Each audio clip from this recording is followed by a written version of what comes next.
Welcome, everybody. Another episode of the Transform Your Birth podcast. And today with me, I have the beautiful Joss. Now, Joss has had two births, and her first was about 4 years ago with her little boy, Logan, and more recently, Billy, and she's only 5 weeks old. So she's very much in the rawness of that newborn period. I love getting women on who've had two babies because every birth has so much to teach us. And so I'm going to invite Joss to say hello and perhaps share her first birth story to start with. Hi, Joss. Hello. Yes, I've had two births, two very, very different births. So my first one, yes, was nearly 4 years ago. And I went into it just thinking, oh yeah, birth happens, so I'll be fine, which I Did you was do any fine. did you do any preparation at all for number one? We did the hospital classes. Right. It was before COVID, so we were able to go to the hospital. They were good. They were enough more for my husband because he had no idea about birth at all, whereas I have listened to a lot of different stories, and I've had a lot of friends, and my sister's got 3 kids. So, but yeah, in my mind, I was like, oh yeah, I'll be fine. I can just do it. I don't need to do anything for myself. Um, and yeah, I realized that there was a lot of options out there that I could have looked into for my first one after giving birth to him. So I got to 41 plus 4. And at this stage, he's born in February. So at this stage, I was very much over it. We'd had a week of really 40 plus degree temperatures, and I was just done being pregnant. So at my 41 check, I had said, induce me, please. So I was actually booked in at 41 plus 5 to be induced, but I did go into labor at midnight the night I was meant to be done.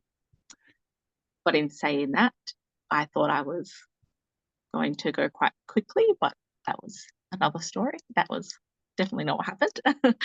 I had my first contraction at midnight and was just monitoring them, and they were very much apart, but really in my back, quite painful from the get-go. So I called the hospital, and they said once they get to 3 or 4, last in a minute, in 10 minutes, that kind of way, then to come in. Yeah. So I let my husband sleep so that he was ready. And at about 4:30, I woke him up and said, I need some support. And he was really good. He got up, and I didn't really need him to do anything. It just was that be awake with me. Yeah. And then at about 6 a.m., I said, no, let's go in, because it was last in a minute. And I was definitely having 4 contractions in 10 minutes, and they had lasted about an hour. And I got in there, said to my mum, see you later, I'm going to be in there, and I'm going to be 6 centimeters, and had it all in my head. And I got in, and they checked, and I was 1 centimeter. They did ask if I wanted to go home, but the thought of having to get back in the car, I couldn't do it. Yeah. So they had a look, and they had a feel, and they said, yeah, you are, like, if it's back pain, the best thing to do is the water shots. And that was the worst idea never doing that again. They felt like Really? Now that's 100 beats. interesting. So these are the sterile water injections. Yeah. Now they're very good. It sounds like Joss had a posterior labor, which what that means is the baby is rotated and pushing on the spine. And that can make labor so much more intense in a specific area of your body, and particularly the spine and the back. So those really backachy labors. The other thing about posterior labors is the baby's head doesn't present as favorably on the cervix, which means when they're around the front, their little crowns can act like a bit of a wedge to sort of help open the door. But when they're sort of towards the back, the top of the head is flatter, and it's not creating the same sort of mechanical opening that a more favorable position can be in. And so for the mum, it can lead to much longer labor. She can be getting really strong contractions without apparent progress. And it sounds like that's what you experienced, Joss. Definitely. Yeah. But tell us about the saltwater injections and how they worked for you.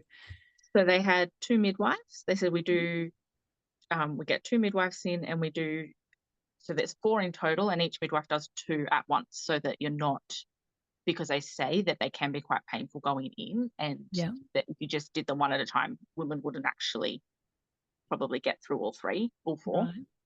Right. And they said lean over a pillow, and if you need to bite into it or scream or anything, do it, because so they knew that they were painful going in. Yeah. I said, no, let's try it.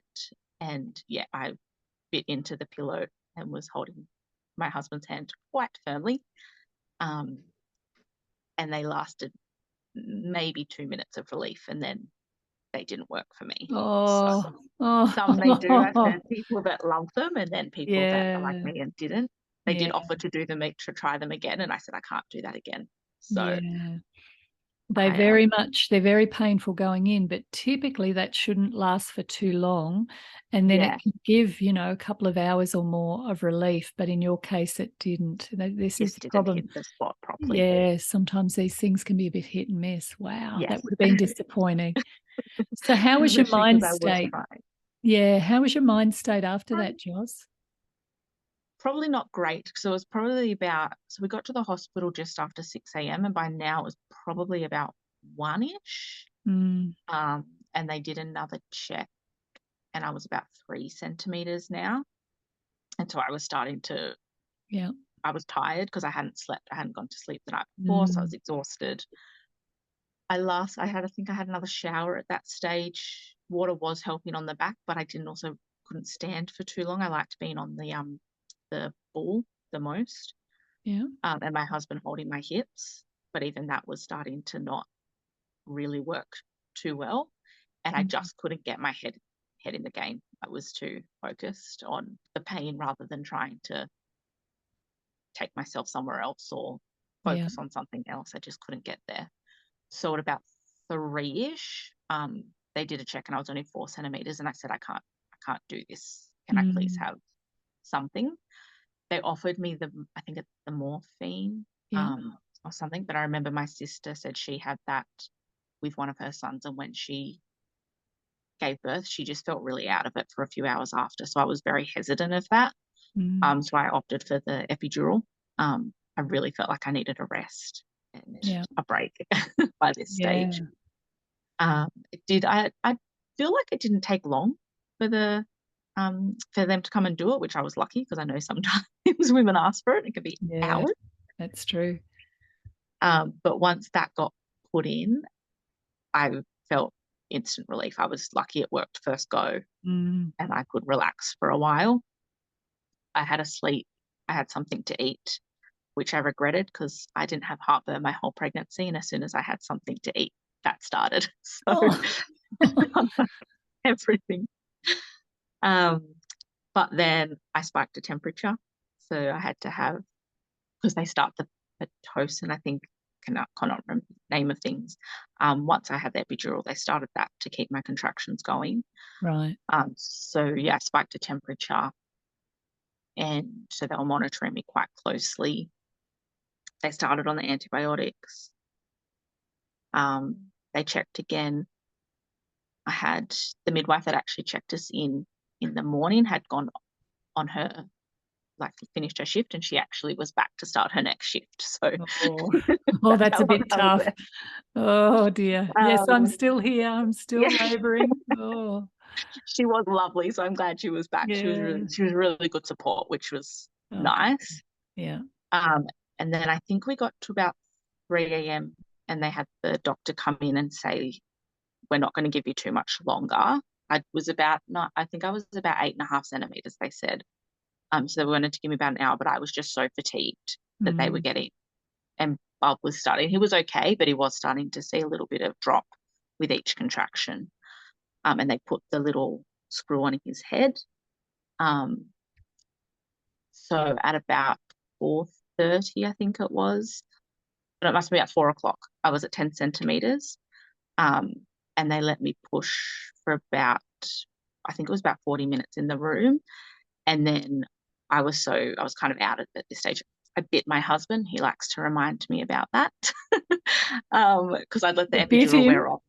Yeah, I forgot to mention that. I let the epidural wear off because I'd heard Right. if you feel it, like, it's easier to push, and Yeah. that was probably not the best thing for me to do. So, yes, I bit him because I was in a lot of pain and I was holding his hand. Oh dear. And then the obstetrician came in and said, and at this stage I said, "Just get him out, just get him out of me, I'm done." Mm, And he mm, said, "Okay, we're gonna get you down to theatre, but we're not going, that's for a precaution, but we wanna use the forceps first because they said he is right there. We mm. just need a little bit of help." And that's what they said, as you mentioned in the start, the head was in a funny position being a Yeah, posterior birth. He yeah, just couldn't get himself over that little bit at the end. yeah. Um, but what got me is they said, "Okay, we're gonna go down to theatre and use forceps. If you don't get him out in a couple of pushes, we're gonna have to push him back up and do a Caesar because he is Mm. getting distressed." As soon as they said that they were gonna push him back up, "No, we have not done this for nearly 30 hours for you to push him back up." Yeah. Um, so we got to theatre. They had, like, hooked me up with the spinal block and everything just in case. They explained to me what would happen if we did have to change to Caesar, and that was all fine. And then they said, "Okay, let's give it a good push," and I got him out at first. They had to give me an episiotomy and forceps, but I got him out. Right. Um, and so, yes, it was long. Mm, I wouldn't say it's necessarily traumatic, but I knew it could be better. I knew I could mm, have a more peaceful, calm birth. mm. Um, but yeah, he As was you, out, he was happy, he was healthy, so that was the main thing. yeah. As you look back at that, that's a huge labor and a huge birth. Yeah. How does it feel to talk about that now, Joss? Like, how does it sit within you now?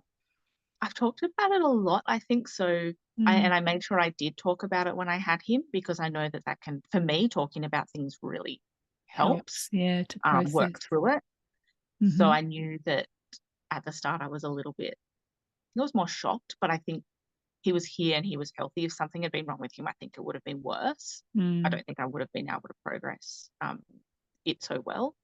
Yeah, It was more my recovery, I think, that I struggled with a bit more because of the episiotomy and not being able to sit. And we had to stay in hospital for 4 nights, and I was in the twin room, so my husband couldn't stay. yeah. Um, that really affected me, I think, more than the birth itself. Mm. So, That's interesting. I always marvel at how women can get through what they get through. yeah, And when you ask them the parts, what are the parts that really stick in your throat? And it often is recovery or separation from the child or yeah, things that, yeah, you would think the birth would be the biggest impactor. But I think it reminds me to remind other women that you are so much more resilient and potentially resourceful than you can even imagine, and we don't often discover that until we're pushed to our limits. So you did most incredibly well to definitely. get through such a very long marathon effort with a baby who didn't rotate and needed a little bit of help at the end. Yeah. Yes, So going through that process then, and then you were pregnant, say almost 4 years later or yeah, 3 years later. yeah.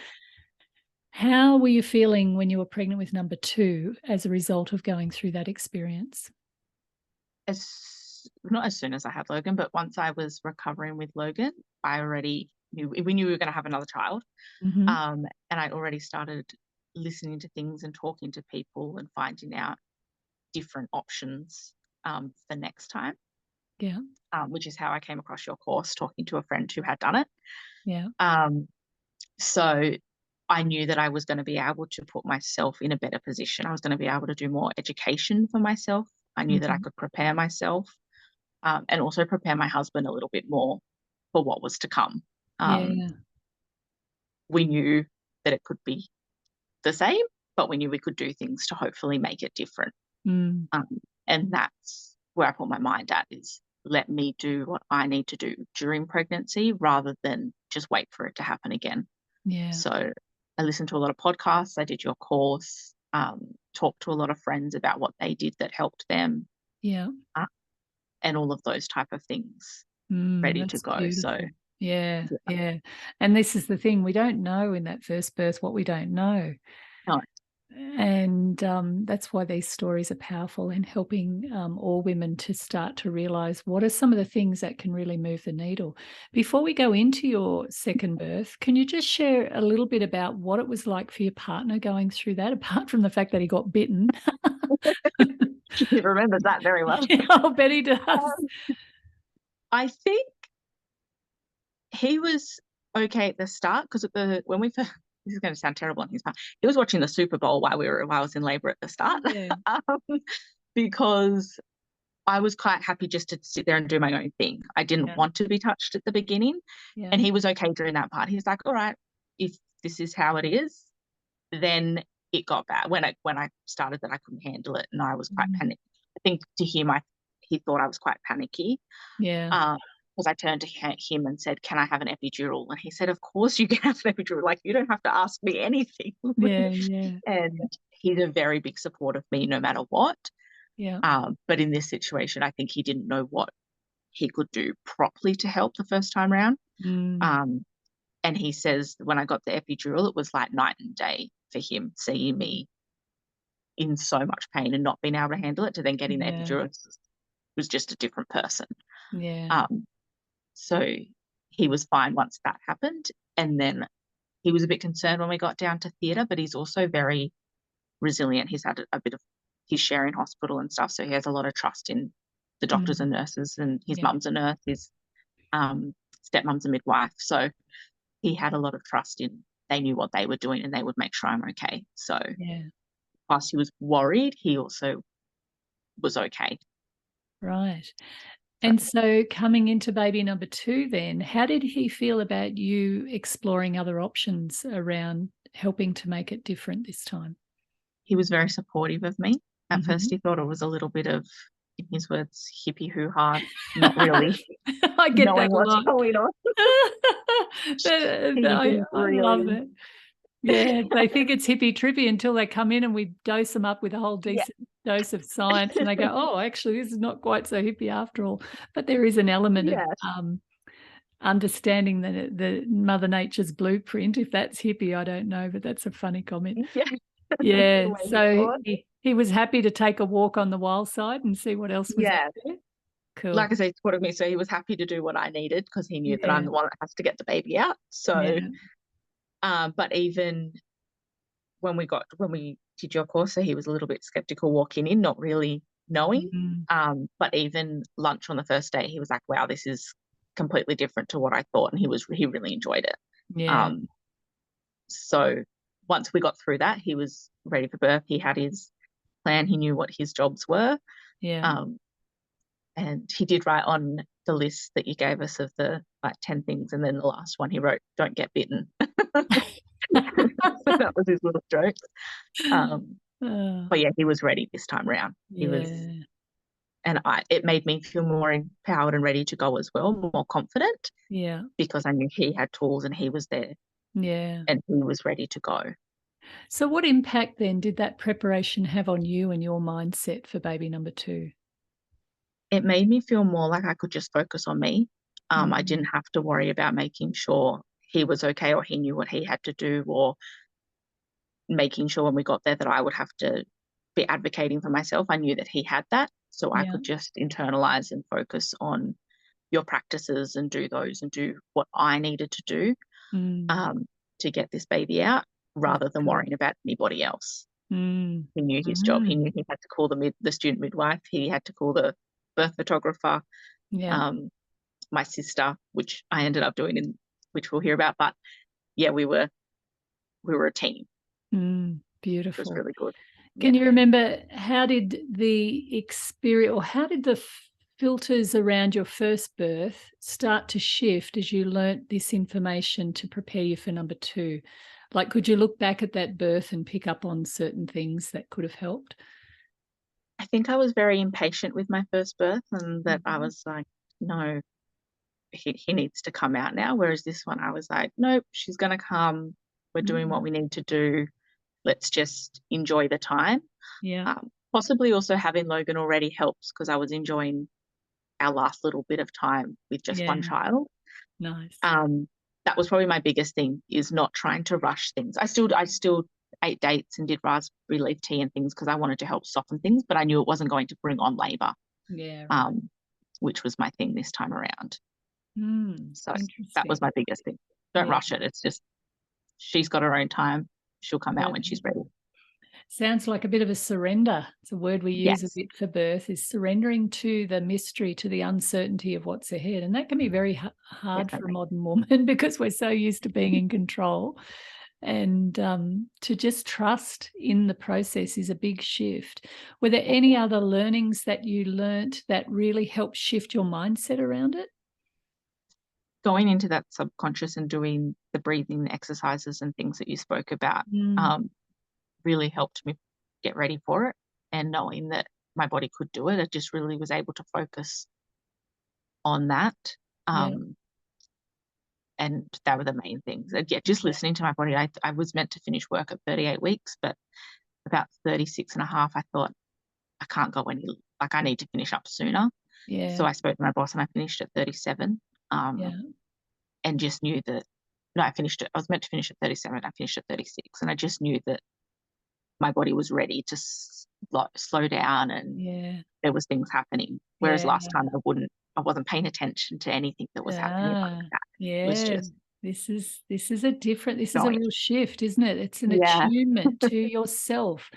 We have so much noise around us and so much expectations and, oh, I'm going to work right up until the end.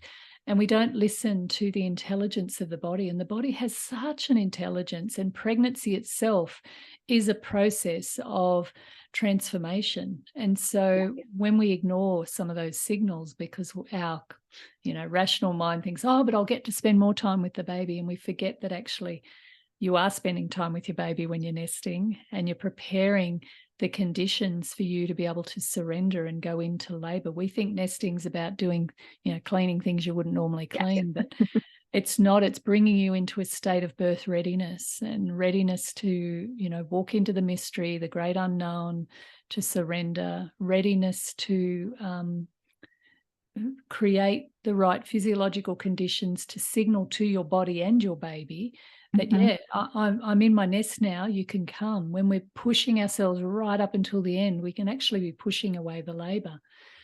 Yeah. Yeah. And I remember that's something that you mentioned in the class, and that really, I Mm, took that away. It really resounded with me. And then when yeah. I was at work and realizing that Yeah. um, I'm the done. stress and stuff wasn't, I was like, no, I'm done. I Yeah. did handover with the girl that I actually did swap over with a girl that came back from maternity leave. So she was up and Right. running, ready to go. There was no Good. reason for me to hang Yeah. around. So Nice. Beautiful. Okay, darling, tell us about baby number two. baby number two. So we got two, I was 38 plus 6, Mm-hmm. and I woke up in the morning. My son had actually had a sleepover at his grandmother's the night before, and my husband got home at 7 a.m. from night shift.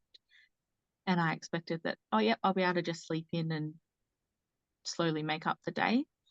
But when he got home, he kind of woke me up, and I went, oh, no, I'm going to just get out of bed now. Felt a little bit crampy, but nothing that I thought anything was happening, just kind of like period cramps that happen. Um, so I went about my started my day. Um, I went out to the couch, and about 10 o'clock, I had a little bit of a nap on the couch, which was daily for me. And then I got a call at 11:30 from daycare that my son was sick. Now, I never get calls that he's sick. He's the first time ever. So I went and picked him up, and I said to Vicky, you watch, I'll go into labor tonight. Joking. Oh, Um, we went home, and he wasn't too bad. He was just a little bit off. So we had a bit of a cuddle. Dad got up from work, um, and we went to do a couple of things. We went to Bunnings, walking around, and I was still a little bit crampy, but not really, nothing consistent, nothing that I was thinking of. mm, Came home, we were putting shelves up and nesting because it was his first day off, ready for his 6 weeks of leave. mm-hmm. Um, and then at about 7:30, I was sitting on the couch with my son, and he asked me to get something for him. I said, all right, mate. And as I stood up from the couch, my waters broke. I went, Ah, whoa. So I was standing there, and I called out to my husband, who was in a different room, and he came out. What's wrong? And I said, oh, I think my waters have just broken. It's like, are you serious? he was hoping to have a few days off to be able to relax before the baby We're came. off and running. Oh dear. I said, yep. So he got me a towel and I waddled to the bathroom just to double check and went, yeah, that's definitely fluid, and I have not met myself. So I was not shocked, but I was like, wow, this can happen. Okay, let's do this. So Can I I went out just to make him. a comment there, because this was 38 plus 6, Yeah. and your first one was 41 plus 5, is that right? Correct. Now, isn't that interesting? You know, people Yeah. can get very caught on these 40 weeks business, which is so inaccurate. I mean, Yeah, it's like very. it doesn't take 40 weeks to grow a baby. It takes what it takes, but we Yeah. think whatever happened the first time must be the same the second time. And it's Yeah. interesting, that's quite a big jump between the two in terms of your ripening. Yeah, that's very Which is interesting. why we're all a little bit shocked. And my husband's like, Yeah, what? yeah. 37 to Um, 42 weeks is the zone. 95% of babies are born in that period. So from 37 weeks on, you can go at any time. no. Yeah.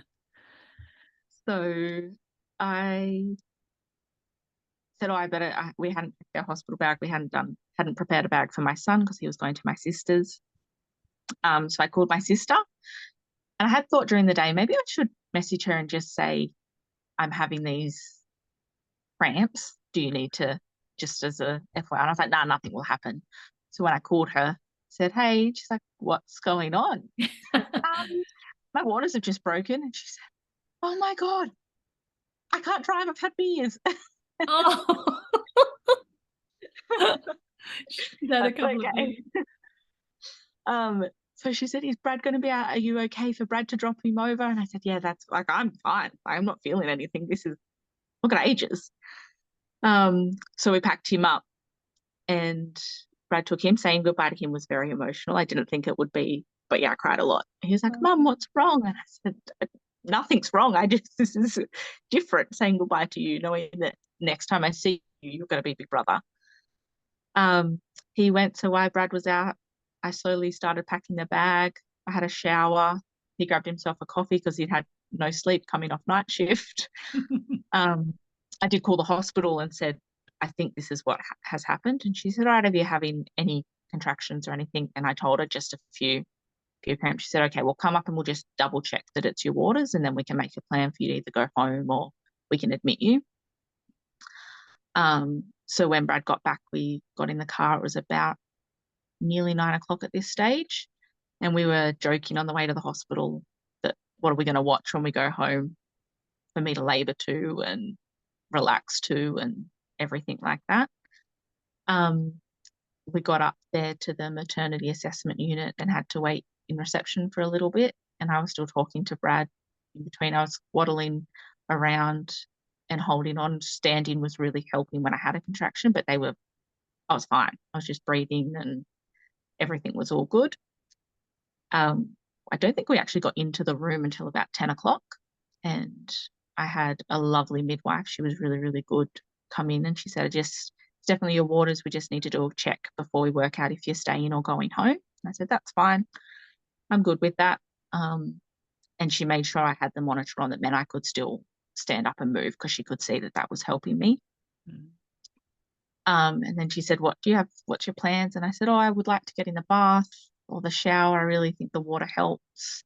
I've got music that I want to listen to and some lights to set up, and I'll be very in the zone, and my husband will be the one that you probably talk to once I am at that point. She said, okay, cool, that's great. I said, I didn't want any drugs. Please don't offer them to me. We'll ask if I want them. Yeah. She said, great, that's awesome. And then she kind of just left us in there for a bit. And I was just, doing my thing, focusing. I kept telling myself my thing was using your practices, but the words that I was using was, this means the baby's coming, which really helped me. Nice. Focusing on the baby, not the sensations. Yes. I did have a TENS machine, which we'd only actually picked up that day. So I kind of tried it just to see what it was like, but that wasn't for me. Right. I did have a birthing comb that I did like to squeeze during each one. And then so I was just in a room. It was kind of like just a normal hospital room, like you give blood in. So it wasn't like there was no bed. It was just a little chair and stuff. And about 11 o'clock, I called her in. I'd taken my shirt off because I was getting quite hot. And I said to her, "Are you keeping me or can I go? What are we doing?" She said, "Oh, no, you're not going home." "Oh, okay." She said, "I'm just talking to Berthine about getting you across there." I said, "All right." So I said to my husband, "Go get our bags." Um, and for me, this is where my head turned a little bit when I sent him out of the room to go and Mm. get our stuff. Um, I they started to get quite intense, and I was still handling them. But in my head, I started thinking about my first birth and thought, I'm not going to be able to handle this for hours. Like how for another 24 hours because my first one was so long, and Yeah. started questioning myself and how will how will this go? So when my husband came back, he was gone less than 10 minutes. I said to him, I'm going to need an epidural. He said, "Okay, if that's what you think, but what about we talk about some other things and try some different positions first, using a lot of the techniques from your class, which is good." Yeah. Um, I said, "Yeah, okay." And we got through till about 11:30, and I called the midwife in and I said, "I need out of this room. I need either out of this room or I need an epidural." And I said, "I need pain relief." She said, "Okay, that's all right. What were you thinking?" I was like, "I need an epidural." I think in her mind, she knew that things were ramping up. So she was Yeah. like, Yeah. "All right, that's fine. We'll talk about it. I'm just going to call the team lead and we'll get you across to into a birthing room so that we can put a plan in place and all of that." I had asked to be checked and she said, "I can check you, but Mm. because your waters are broken, we prefer not to do it too often Yeah. because of infection." And I really appreciated her saying that. Yeah. It's very And I was wise. like, "Okay, that's fine. Don't Yeah. do it." Um, and then, so she walked out of the room. I had a couple of contractions and I was sitting on the ball, leaning over the chair that they had in there. And then the sounds that I must have been making, I don't really remember what was happening around me at this stage. I went internal. Mhm. She came running back in and said, "Are you pushing?" And I said, "I don't know." And Uh-oh. then I still had my pants and my shoes on and I was leaning over the chair. So Mm. Brad goes, "Okay, baby, we're going to just turn you around and take your pants off." And I didn't say a word, but I held onto that chair and I said, "You're not moving me." Like in my head, I was telling them, "You're not moving me. Like this is good." So they were slowly trying to get my pants off, which is very hard with a pregnant belly hanging over a chair. Um, but they slowly, and the midwife was lovely. She said, "Okay, I'm just pulling this foot up so that I can get your pants off. Okay, and she was telling me everything that she was doing. Wow. Um, and as soon as I had the pants off, she said, "Yep, I can see the head. It's go time." So I wasn't actually pushing. I was lucky that I had that ejection reflex Yeah. happening. Beautiful. And once I knew I was pushing, everything else went. There was no pain. There was no thinking of it. I was just, okay, let's do this. Let's get her out. So I Game was just on. breathing. Yeah. I Wow. was using my nose breathing. And um, I think maybe 2 or 3 pushes and she was out. So Wow. she did come out with her cord around her neck 3 times, but she was okay. Yeah. They But the midwife was surprised she came that quick because her cord, because she said normally they kind of bungee jump a little bit Yeah. on themselves, but my cord was so long that she was fine. Um, so yeah, we turned around and she was passed through my legs to me, and we turned around and sat down. And I did cry. I was just shocked. I just kept going, "Well, she's here, Brad. She's here. What just happened? She's here." Um, and then I turned to him and I said, "You've got to call Sonia and Angela, who were our photographer and student midwife." He said, "Why?" And I said, "Because so they can go to bed," because it was midnight. Yeah. So they left her on me to do the delayed cord clamping, and I got to cut the cord because Brad's not into that. She then did need a little bit of oxygen just because she had come so quickly. She didn't let Mm. out a big cry or anything. So she Right. was fine, but they just needed to push that through. And she was gone from me for less than 5 minutes. Mm. And yeah, then she latched and we just sat in the room for a bit until we could get across to a bedroom. Wow. Wow. I bet you were so surprised after such a Yeah, marathon effort with number one. And so this one was surprised. just so much shorter, wasn't it? so Yeah. much shorter, so much nicer. I only had a very small first degree tear that there was no issues. That's one thing the midwife did while I was in labour. She had got a warm compress and was putting it on Right. perineum, Beautiful. which really helped. Mm. Um, So but that's called yeah, managing the perineum, putting a warm compress on, which prevents babies coming out too quickly, giving mothers' bodies, time to open, but also with the warmth can help soften the fibers and avoid tearing or minimizing tearing. Wow. And then what was the feelings like once she was here? Well, I don't want to compare it to the first, but like, what did you notice hormonally with once she arrived? I was very shocked, I think, in a Right. good Yep. way. Yep. And then, yeah, I think that was the biggest thing is the shock. I just couldn't stop saying, what? Like, how did that happen? Yeah. Um, okay. But I felt more with it because I hadn't had any medication. So I bonded the same, like there was no difference in Yeah. like I definitely was like, okay, wow, you do just expand your love once the second one comes along, because I was a little bit worried about that. Yeah. And I knew that I wanted her just on me and that we would start um, starting breastfeeding and all of that straight away. Whereas the first one, I didn't really know what I was doing. And I'd had a lot of medications and things. So Yeah. I was a little bit out of it and we had to go to recovery. So he wasn't on me and things. So those kind of differences. Yeah. Um, but yeah, it was just amazing sitting there. I did ask for the injection for my placenta to come out because I had a postpartum hemorrhage, just a small one the first time around, but that was because Yeah. of the episiotomy. Yeah.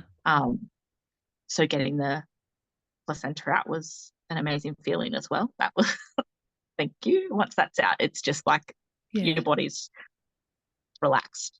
Yeah. Um, Wow. and I was more interested in things. I wanted to see the placenta and I wanted to hear more about it and all of that this time round than I did the first time. Yeah, it is lovely when women can be much more lucid when bubbies land.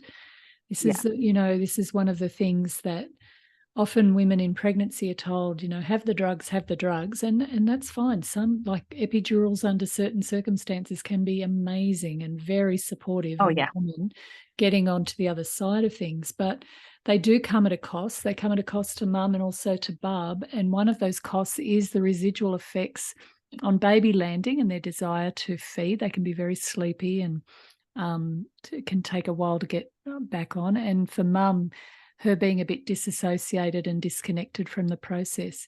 Now, as humans, we're pretty complex and we certainly bond. It doesn't, the bonding is a biological necessity. It's a very strong impulse. But it is lovely for women when they can be more present and lucid because they do get a bit of a high. Did you experience that? A bit of a high this Yes. time? Yeah. It was How really long nice. did that Just like, last? How long did that last? Can you oh, remember? I reckon probably about 24 hours. About the just being so ecstatic that I did it. She's Yeah. here, like I did that. That kind of Yeah. high was, Yeah. yeah, for a Beautiful. little while. That's so Which was cool. good. So looking at those two experiences, Joss, and no birth is ever in vain. I don't ever like to, in fact, I really discourage women from labeling their births as good or bad, or I mean, some births are more complex and difficult and harder to manage, but there's no such thing as a good or a bad birth. As you look back at those two experiences, what have you learned about yourself as a result of that? That you can do things to help yourself prepare. There are Right. things that you can do to help your body in all circumstances, not just in birth. Like you can Yeah. use meditation and breathing techniques and stuff to help you get Mm. through things, Mm. that you don't just have to expect that your body's going to deal with it, or you have to just go along with the course or whatever they tell you to do. Yeah. I have a lot of trust in midwives and nurses and doctors and everything, but I also know that I've got to trust my body Yeah. because they don't know my body like I do. So that was probably my biggest thing.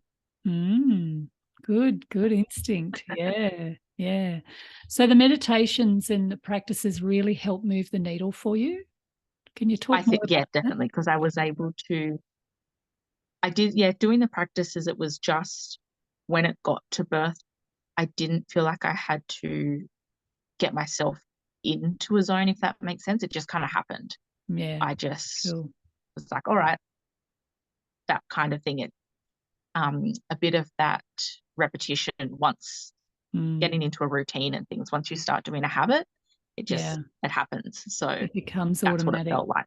Yeah, Yeah, that's a definitely became automatic. big tip there with I mean, there's lots of wonderful birth education out there, but one of the ones or the ones that I tend to support people to go to if they can't come to my course, obviously, is things like hypnobirthing and calm birth, because they have a very strong component of working with the mind and habituating patterns of thoughts, patterns of feelings, and then, of course, the breathing, the calm breathing, which can really change not only the way you feel or think in any one moment, but also the way your body responds. Yeah. And so when you practice that over and over and over again, not only does it help you to start to think differently and believe in yourself because you're hearing positive suggestions, it also can down-regulate your stress response, because when you're able to access deeper and deeper states of relaxation, then pulling you out into a stress response is much harder. So your ability to tolerate more becomes much greater because you've got this sort of fundamental, habitual, deep relaxation response that you've practiced and wired into you. And the other thing that practices do is help women to identify and change any belief systems or belief patterns that they have inside of them that could work against them in this scenario. We always need to upgrade our operating system as we get older and more wiser, and what used to support us when we were younger doesn't support us as we get older, or we find ourselves in different situations like labor and birth. But those types of practices, in my experience, are what not only gets women to think differently, but through doing the practices, they start to do things differently, and then they enter into a state of being different. So you're not just thinking differently, you're laboring differently. Is that what you experience, the labor and the way you experience those sensations shifted with Yeah, harnessing your mind like that? most definitely. I think the what I felt like period cramps during the day were what I was feeling at the very beginning with Logan, and I was really focused on it with Logan and having to time it. Whereas with her, like I said, we were putting up shelves and doing stuff for the whole day. I didn't Yeah, think distracting about them, they yourself. just were happening. Yeah. Yeah, So interesting. it definitely was a mindset thing. Yeah, and the more you focus on the pain, the more you get. Yeah. What you focus on, you fuel. So you kind of ignored them and just Yeah. didn't even take them that seriously. Isn't that interesting? Yeah. And you were Not at all. obviously dilating a lot more than what you Yes. realized in those early stages. Yeah, that's really funny. What would you share with a pregnant woman, Joss?